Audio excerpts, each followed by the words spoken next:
딸들은 아니에요. 남자들만. 자, 신약성경 히브리서 1장입니다. 히브리서 1장 1절서부터 3절까지. 히브리서 1장 1절서부터 3절까지 한 절씩 교독하겠습니다. 옛적의 선자를 통하여 여러 부분과 여러 모형으로 우리 조상들에게 말씀하신 하나님, 이 모든 날 마지막에는 아들을 통하여 우리에게 말씀하셨으니 이 아들을 만유의 상속자로 세우시고 또 그로 말미암아 모든 세계를 지으셨느니라. 다 같이 이는 하나님의 영광의 광채시요 그 본체의 형상이시라. 그의 능력의 말씀으로 만물을 이루시며 죄를 정결하게 하시고 높은 곳에 계신 지극히 크신 이의 우편에 앉으셨느니라. 아멘. 네, 오늘부터 히브리서 강의를 시작을 하는데, 이 히브리서는 신약 성경의 그 서신서들 중에서 가장 독특한 서신이라고 할 수 있습니다. 일단은 저자가 누군지, 누가 썼는지를 정확히 알 수가 없어요.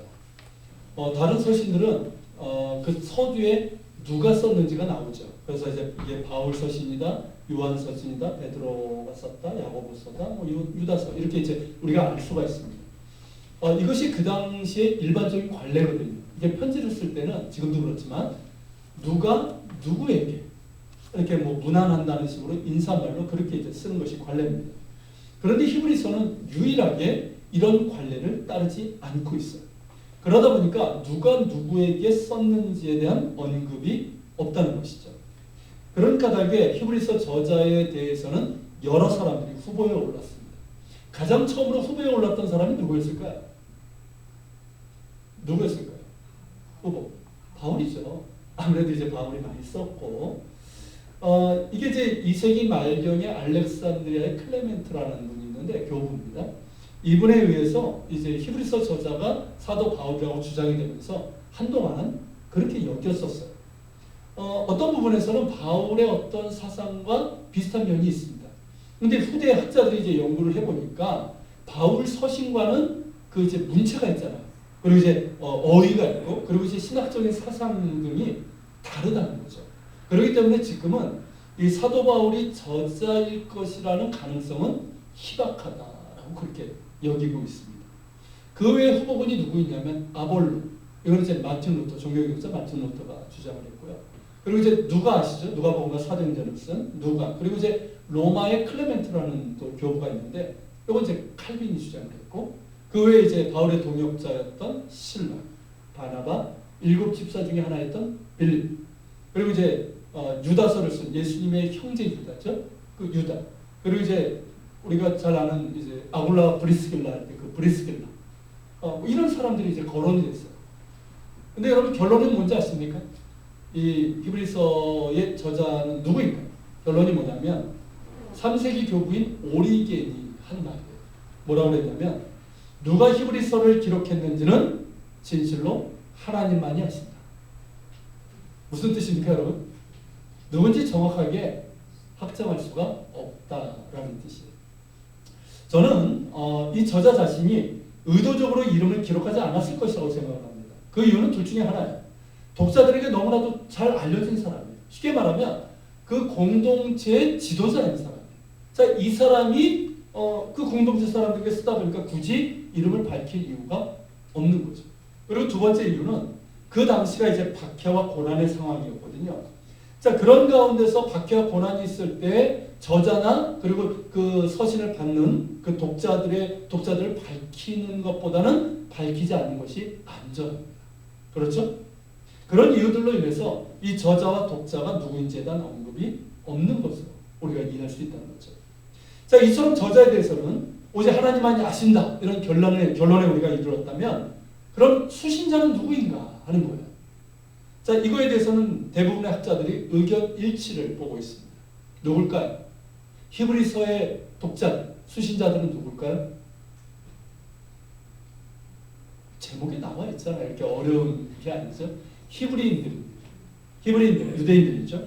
보다 정확하게는 예수님을 메시아로 믿는 유대인 신자, Jewish believer들입니다. 그 이유는 이 서신의 이름이 히브리서로 이제 아주 초기서부터 그렇게 불려졌고요. 헬라어 성경으로 봐도 히브리인들에게 이렇게 되어 있어요. 근데 실제로 히브리서 안에 히브리인들이라는 이 단어가 나올까요? 안 나올까요? 한 번도 나타나지 않습니다. 그럼에도 불구하고 이 독자들이 히브리인들이라고 생각하는 이유는 뭐냐면 그 내용 때문에 그래요. 우리가 이제 강연을 하면서 볼 건데 그 내용이 구약 성경의 내용 그리고 이제 유대적인 어떤 배경들이 있잖아요. 이런 것들이 많이 언급이 됩니다. 이거는 이방인들이 모르는 거예요. 그러니까 유대인들에게 익숙한 구약 성경과 유대적인 배경 이런 내용들이 나오기 때문에 그리고 이제 그 당시 유대인 신자들이 이제 겪고 있었던 상황과 밀접한 관계가 있기 때문에 이거는 이 서신의 독자들은 히브리인들, 유대인 신자들이다. 그렇게 결론을 짓고 있는 겁니다. 그러면 언제 쓰여졌는가? 이 서신이 예전에는 1세기 말 그러니까 주후 한 90년대쯤이라고 생각을 했는데 최근에는 히브리서 안에 예루살렘 성전 멸망에 대한 언급이 없는 것 때문에 그 직전, 그러니까 멸망 직전으로 보고 있습니다. 예루살렘 성전이 멸망한 게 주 70년이에요. 근데 여러분 이 성전은 유대인들에게는 엄청나게 중요한 의미가 있는 거 아시죠? 만약에 성전이 파괴된 이후에 히브리서가 쓰여졌다면 이 언급이 있을 거란 말이죠. 그런데 그에 대한 언급이 일체 없는 것 때문에 이 히브리서는 언제 쓰여졌다?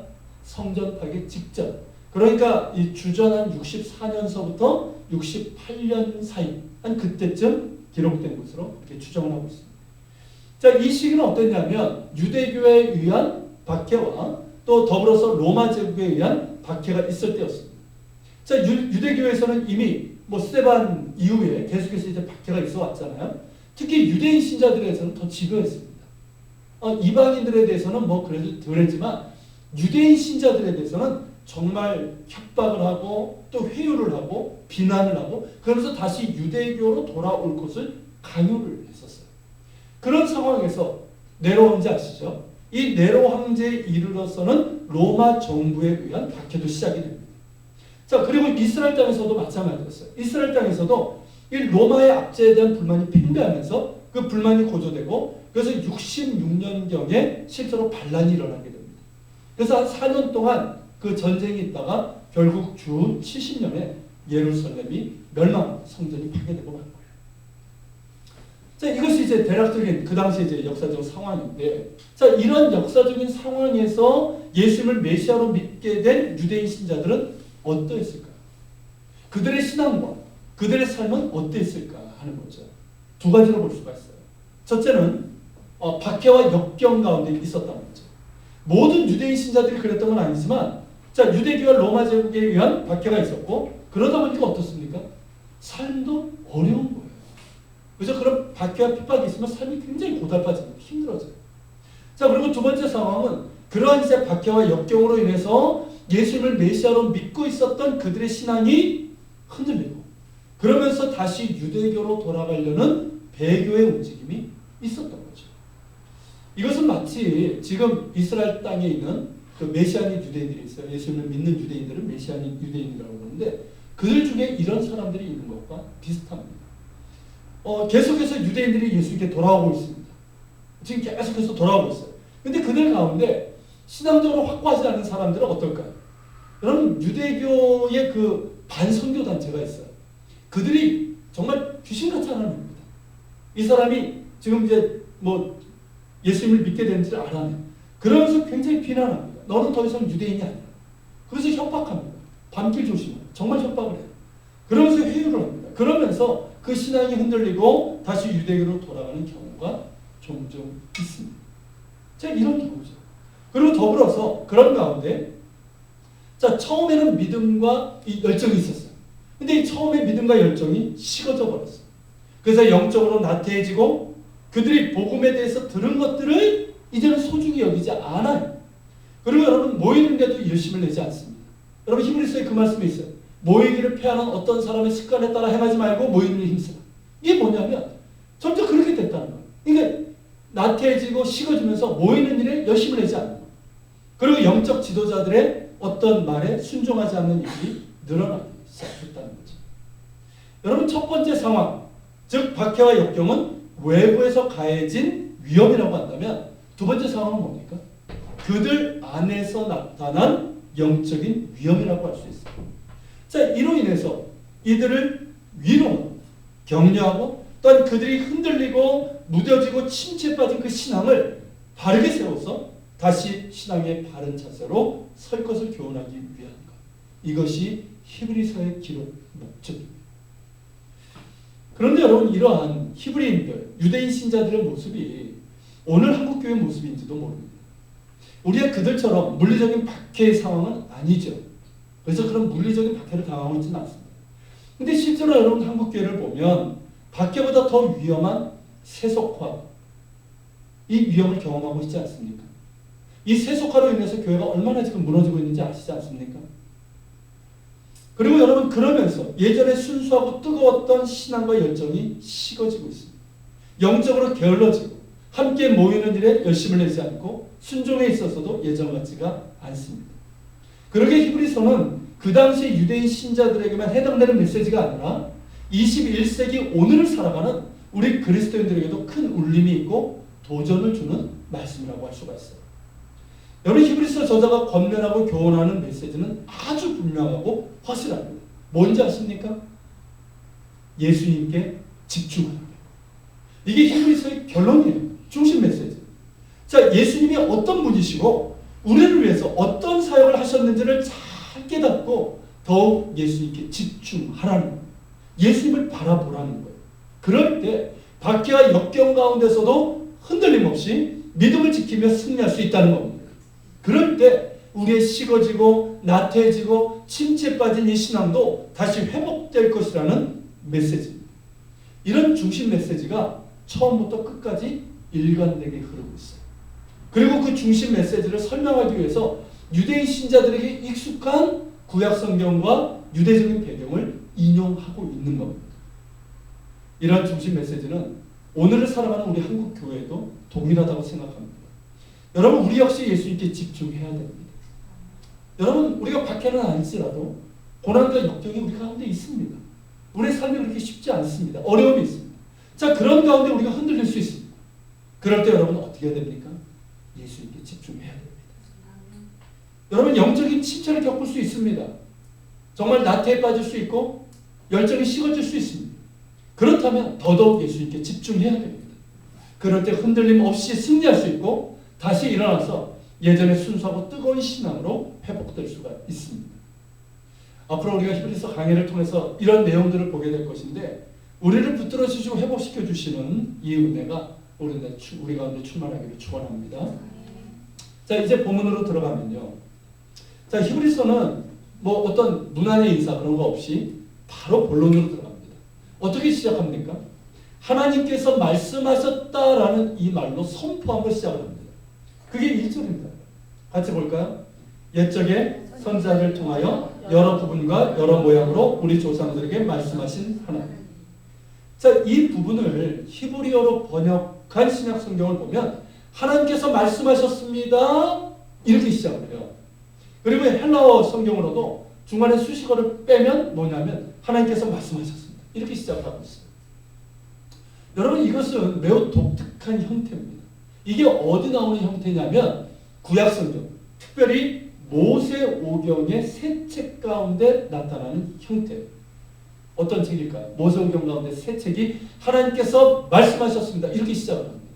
어떤 책일까요? 우리 히브리어 원어로 볼 때 얘기예요. 레위기, 민수기, 신명기. 이 세 책이 모두 시작을 하나님께서 말씀하셨는데 혹은 하나님께서 모세를 부르시고 그에게 말씀하셨는데 하나님께서 말씀하셨다는 것으로 시작을 합니다. 그러니까 구약 성경에 익숙한 유대인 신자들이 이 히브리서 첫 구절을 보면서 뭐가 생각났을까요?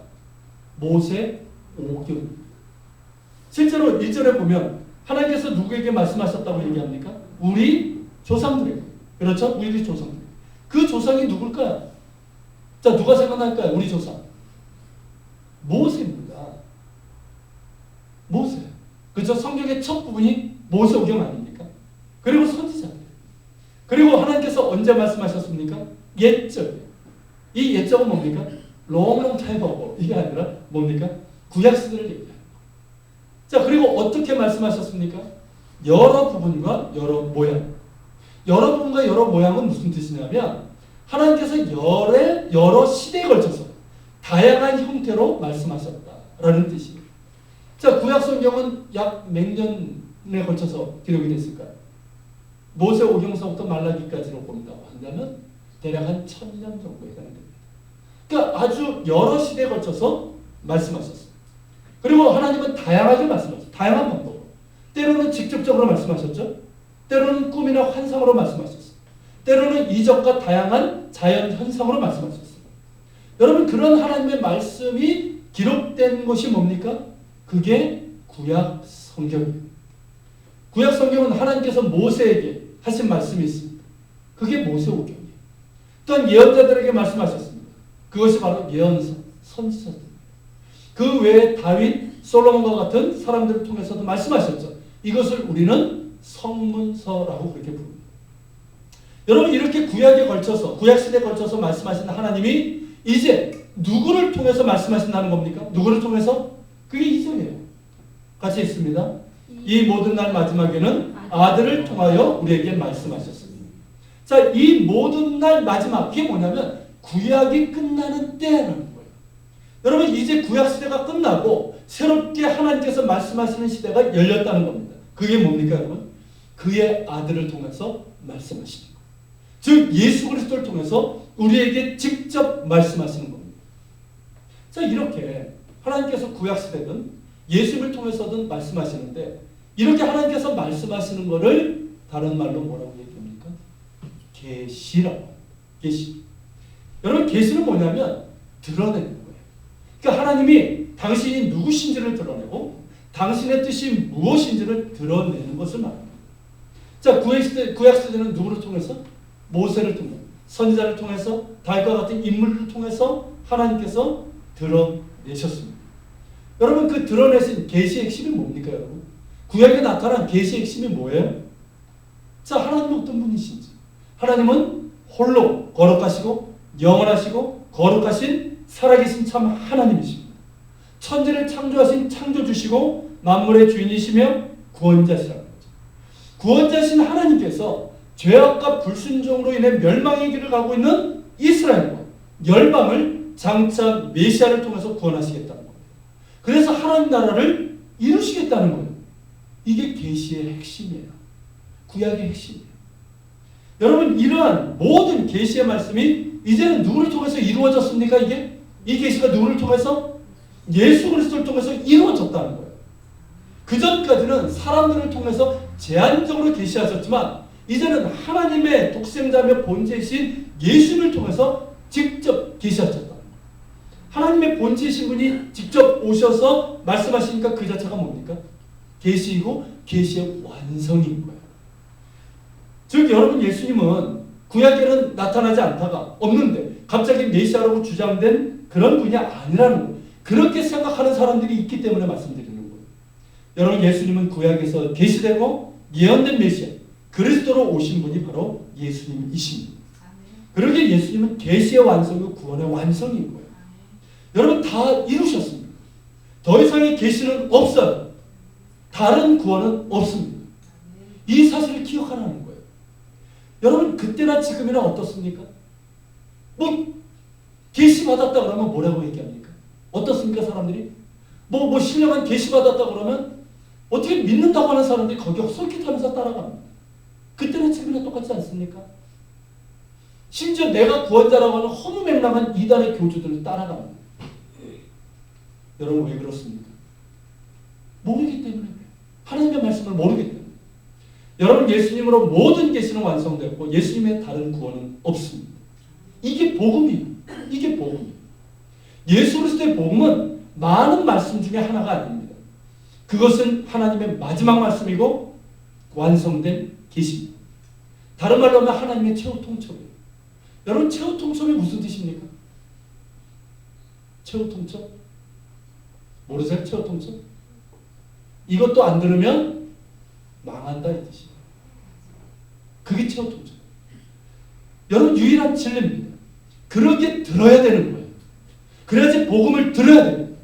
복음을 듣고 믿어야 삽니다. 복음만이 살 길이에요. 믿습니까? 아멘. 이 복음을 듣고 믿으면 굳게 붙잡아요. 여러분 하나님은 말씀하시는 하나님이십니다. 여러분 말하지 못하는 죽은 신, 사람의 머리에서 사변적으로 존재하는 신이 아니라 자신이 누구시며 그 뜻이 무엇인지를 말씀하시는 하나님이십니다. 말씀하시고 그 말씀하신 말을 반드시 이루시는 하나님이십니다. 말씀으로 천지를 창조하시고 말씀으로 사람을 부르시고 말씀으로 언약을 맺으시는 하나님이십니다. 그렇기 때문에 하나님은 침묵하는 신, 즉 인간의 역사에서 멀찍이 떨어져 있는 방관하는 신이 아니라 우리 역사 한가운데 오셔서 구원을 베푸시고 당신의 뜻을 이루어 가시는 임마누엘의 하나님, 역사하시는 하나님, 행동하시는 하나님이십니다. 그렇게 우리 가운데 오셔서 우리에게 말씀하시고 우리를 구원하시고 우리와 함께 하시는 하나님이 누구십니까? 바로 예수 그리스도십니다. 여러분 말씀하시는 하나님께서 이제 예수님을 통해서 말씀하십니다. 자, 에덴 동산에서 사람이 범죄하고 나서 하나님을 피해 숨었어요. 그들에게 하나님께서 뭐라고 말씀하셨습니까? 아담아, 지금 내가 어디 있느냐? 여러분 그 부르심을 예수님을 통해서 우리에게 말씀하십니다. 오라, 어디 있느냐? 내가 문 밖에서 서서 문을 두드리오니 문을 열라. 우리에게 말씀하시는 거예요. 여러분 이사야를 통해서 너를 지으신 이가 말씀하십니다. 너는 두려워하지 말라. 내가 너를 구속하였고 내가 너를 지명하여 불렀나니 너는 내 것이라 하시는 하나님께서 이제는 예수님을 통해서 우리에게 말씀하십니다. 나는 포도나무, 너희는 가지라. 나는 선한 목자라. 선한 목자는 양들을 위해서 목숨을 버립니다. 말씀하십니다. 예언자들 통해서 너희의 죄가 주홍 같을지라도 눈과 같이 희어질 것이요 진홍같이 붉을지라도 양털같이 희게 되리라고 부르셨던 하나님께서 이제 예수님을 통해서 우리에게 말씀하십니다. 수고하고 무거운 짐진 자들 다 내게로 오라. 내가 너희를 쉬게 하리라. 그러므로 이제 그리스도 예수 안에 있는 자에게는 결코 정죄함이 없나니 이는 그리스도 예수 안에 있는 생명의 성령의 법이 죄와 사망의 법에서 너를 해방하였습니다. 할렐루야. 아멘. 모세와 예언자들 통해서 참된 진리의 길, 생명의 길로 이끌고자 했던 하나님께서 이제는 예수님을 통해서 우리에게 참 진리의 길을 말씀하십니다. 내가 곧 길이요 진리요 생명이니 나로 말미암지 않고서는 아버지께로 올 자가 없느니라. 여호수아에게 강하고 담대하라. 두려워하지 말라. 놀라지 말라. 내가 어디로 가든지 내 하나님 여호와가 너와 함께하리라 말씀하셨던 하나님께서 이제 예수님을 통해서 우리에게 말씀하십니다. 나의 평안을 너희에게 주라. 너희는 마음에 근심하지도 말고 두려워하지도 말라. 세상에서는 너희가 환난을 당하라. 담대하라. 내가 세상을 이기었노라. 볼지어다 내가 세상 끝날까지 너희와 항상 함께 있느니라. 들리십니까? 이 음성이 들리십니까 여러분? 하늘의 양식 만나를 주셨음에도 여전히 탐욕과 염려 걱정을 하면서 살아가던 그 이스라엘 백성들에게 말씀하셨던 하나님께서 이제 예수님을 통해서 우리에게 말씀하십니다. 무엇을 먹을까? 입을까? 마실까? 염려하지 말라. 너희는 먼저 그의 나라와 의를 구하라. 그러면 이 모든 것을 너희에게 더해 주시리라.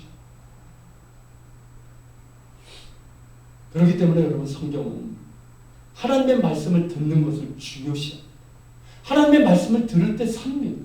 하나님의 말씀을 통해서 하나님을 아는 지식으로 나아갈 수가 있습니다. 이 백성이 지식이 없어 망하는도다라는 이 말씀처럼 하나님의 말씀을 듣고자 함이 없고 하나님을 아는 지식이 없을 때 망하고 맙니다. 여러분 유대교 탈무드에 보면 좀 덥지 않나요?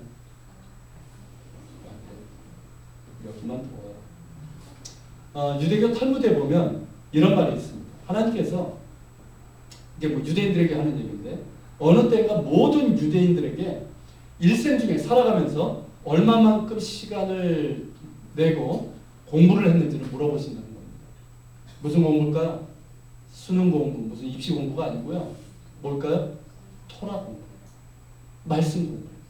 그러니까 이 땅에 살아가면서 정말 시간을 내서 말씀을 공부했는지를 물어보신다, 확인하신다. 여러분 그만큼 말씀을 배우는 것이 중요하다는 것이죠. 여러분 그런데 우리에게도 그렇지 않을까요? 이 세상을 살아가면서 우리가 많은 지식을 배우고 많은 일들을 듣고 많은 말들을 듣고 살아갑니다. 많은 정보를 얻습니다. 근데 그 가운데서 정말 우리가 얼마만큼 하나님의 말씀을 듣고 배우고 그러면서 하나님을 아는 지식, 그리스도를 아는 지식을 쌓아가고 있는가 하는 것이죠. 우리에게 그건 물어보지 않으실까요? 야, 너 얼마큼 공부하고 하니? 여러분, 하나님의 말씀을 듣는 것 매우 중요합니다. 특별히 하나님을 아는 지식, 예수님을 아는 지식이 중요합니다. 예수님께서 하신 말씀이 하신 일이 무엇이고 우리에게 하신 말씀이 무엇인지를 알고 듣는 것이 중요합니다. 그것이 우리의 영혼을 살리고 우리의 삶을 풍요롭게 하고 우리의 영원한 삶을 결정하기 때문입니다. 그렇기 때문에 히브리서 저자는 예수님이 어떤 분이시고 어떠한 사역을 하셨는지를 말하고 있는 거예요. 그게 이어지는 2절의 내용인데 2절 전체를 다시 한번 읽겠습니다. 이 모든 날 마지막에는 아들을 통하여 우리에게 말씀하셨으니 이 아들을 만유의 상속자로 세우시고 또 그로 말미암아 모든 세계를 지으셨습니다. 자, 예수님은 만유의 상속자시고 모든 세계를 지으신 창조주십니다. 여러분, 만유에 주신 하나님께서 그 상속자로 세우신 분이 예수님이라는 거예요. 여러분, 상속자는 뭔지 아십니까? 주인이라는 뜻이에요. 성경에서 상속자는 주인을 뜻하는 거예요. 여러분, 또한 예수님으로 말미암아 모든 세계가 창조되었습니다. 요한복음 1장에서 말씀하는 것처럼 태초에 말씀이 계셨고 세상의 모든 것들이 이 말씀을 통해서 창조가 되었습니다. 그 말씀이 바로 예수님이시죠. 이처럼 예수님은 만물의 창조주시고 만유의 주인이십니다. 여러분, 이것이 왜 중요한지 아십니까? 이 사실을 아는 것이, 기억하는 것이 왜 중요한지 아세요? 예수님은 가상의 인물이 아니라 실제라는 사실 때문입니다. 여러분, 예수님은 관념 속에 존재하는, 그저 신앙적인 면에서나 기억되는 그런 분이 아니라 나의 실제적인 삶에서 존재하시고 역사하는 분이라는 이 사실입니다. 만물의 창조주신 예수님은 곧 나의 창조주십니다. 믿으십니까, 여러분? 만유의 주인이신 예수님은 내 삶의 주인이십니다. 창조주시고 만유의 주이신 예수님께서 지금 무엇을 하고 계십니까? 나를 위해서 뭘 하고 계십니까? 그게 3절 같이 보겠습니다. 이는 하나님의 영광의 강체시요 그 본체의 형상이시라. 그의 능력의 말씀으로 만물을 붙드시며 죄를 정결하게 하는 일을 하시고 높은 곳에 계신 지극히 크신 이의 우편에 앉으셨습니다. 자, 예수님은 하나님의 영광의 광채입니다. 즉 하나님의 영광의 빛이라는 얘기예요. 여러분, 하나님의 영광은 모든 거룩함의 근원입니다. 부정과 더러움이 함께 있을 수 없는 완전한 영광이고 무엇보다 아름답습니다. 여러분, 그 영광의 빛이 우리 안에 있는 모든 죄와 허물을 씻기시고 어둠을 몰아내는 거예요. 여러분, 내 안에 어둠이 있습니까? 내 안에 죄와 허물이 있습니까? 내 안에 상처와 쓴뿌리가 있습니까? 두려움과 염려, 걱정이 있습니까? 내 안에 미움과 분노가 있습니까? 예수님을 나의 중심으로 모시기 바랍니다. 예수님을 정말 나의 주인으로 인정하시란 말이에요. 나를 지으시고 나의 주인이시고 그걸 인정하고 그분께 긍휼을 구하십시오. 예수님께 죄와 허물을 고백하십시오. 나의 상처와 쓴뿌리를 정말 예수님께서 치유하실 수 있도록 맡기세요. 평안을 구하십시오. 하나님의 영광의 빛을 비추어 주시길 구하십시오. 예수님은 능히 내 안에 있는 모든 두려움들을 몰아내실 수 있습니다. 그분은 하나님의 영광의 빛이기 때문입니다. 할렐루야. 여러분, 또한 무엇을 하신다고 말씀합니까? 예수님은 능력의 말씀으로 만물을 붙드신다고 그랬어요. 그것처럼 예수님은 그 말씀으로 나를 붙들어 주십니다. 믿으십니까? 여러분, 내가 그분을 붙들고 있는 게 아니란 말이에요. 뭐 우리는 그런 말을 하죠. 주님을 붙잡아. 뭐 설교도 그렇게 하지만 실제로 여러분, 내가 그분을 붙잡은 겁니까? 아니에요. 내가 예수님을 붙잡고 있다고 생각했는데 실제로 누가? 예수님께서 나를 붙들고 계신 겁니다. 내가 예수님을 먼저 알았던 게 아니에요. 예수님께서 나를 먼저 아셨습니다. 그것도 어머니의 태에서 내가 조성되기도 전에, 아니 천지 창조 이전에 먼저 나를 아셨습니다. 내가 예수님을 먼저 찾은 게 아니에요. 예수님께서 나를 먼저 찾으셨습니다. 내가 예수님께 가까이 간 것이 아니라 예수님께서 나에게 가까이 오셨습니다. 그리고 나를 붙드셨습니다. 여러분, 시편 139편 5절 그 고백이에요. 같이 읽겠습니다. 주께서 나의 앞뒤를 둘러싸시고 내게 안수하셨습니다. 여러분, 이런 모습이에요. 주님께서, 예수님께서 나의 앞뒤를 둘러싸고 계십니다. 내게 안수하고 계십니다. 나를 붙들고 계십니다. 그 능력의 말씀으로 만물을 붙드시는 것처럼 나를 붙들고 계시고 앞으로도 영원히 붙들어 주실 것입니다. 그러기 두려워하지 않는 거예요. 그래서 두려워하지 않는 거예요. 그래서 염려하지 않는 거예요. 그래서 그 어떤 것에도 묶이지 아니하고 오직 예수님께만 묶이는 자가 되기를 소망합니다.